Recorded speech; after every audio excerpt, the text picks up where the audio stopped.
When we don't have relationship, it really can screw us up.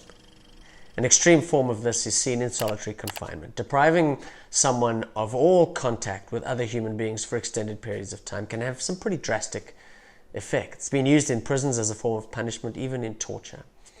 And it creates some major psychiatric problems. Dr. Stuart Gracian has spent decades studying this. Even after just a few days of solitary confinement, the brain starts to show characteristics of insanity, even for the most resilient of humans.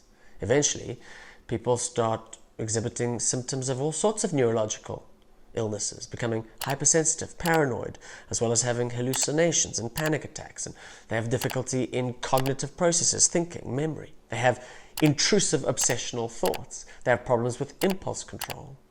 Most people struggle to permanently reintegrate properly in a healthy way back into social settings or society afterwards. Other forms of social deprivation also drastically increase clinical anxiety and depression. The stats are normally around 10% in the average population, but studies have shown that for refugees, the levels can be as high as 54% for clinical anxiety and 42% for clinical depression. Why?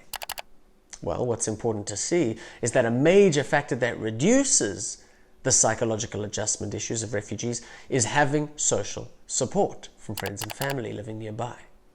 Just like we need healthy food, we also need healthy relationships. But here's the thing.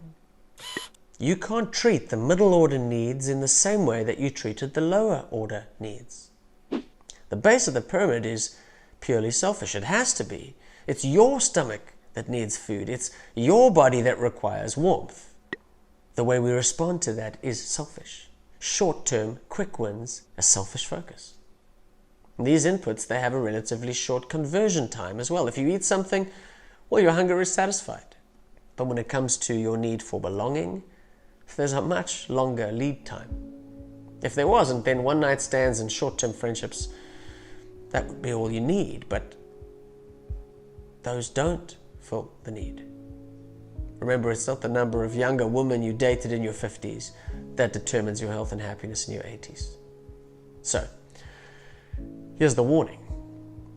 With the immediate return of selfish inputs at the lower levels, we might be tempted to think that the same rules apply in the middle of the pyramid. Food doesn't take investment to satisfy. Fill your tummy, your body stops craving. Even poor quality food will work, but you cannot fill and meet your psychological needs with poor quality relationships. Good relationships take time. They require investment before they pay real dividends. And that investment, well, that can't be selfish, like it can be, must be, with food and water. What does this mean for us practically? It means relationships are not about us, not about you.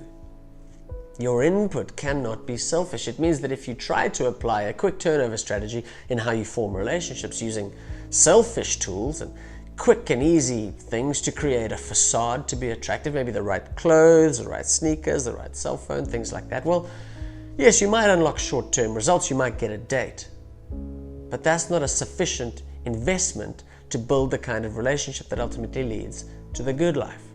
Relationships require a different kind of input to be healthy, different to the lower order needs. Having the right sneakers is not a psychosocial investment. New levels require new and more mature ways of executing on meeting those needs. Don't get lost in the middle. If we're not careful, it is precisely those middle rungs that will suck us back into short-term thinking about what kind of input decisions we should make. And we might make choices that will hinder our relational development and ultimately our future happiness. Selfish facades do not work to build strong relationships. You need authenticity, vulnerability, commitment. These things are outward-focused inputs, not selfish.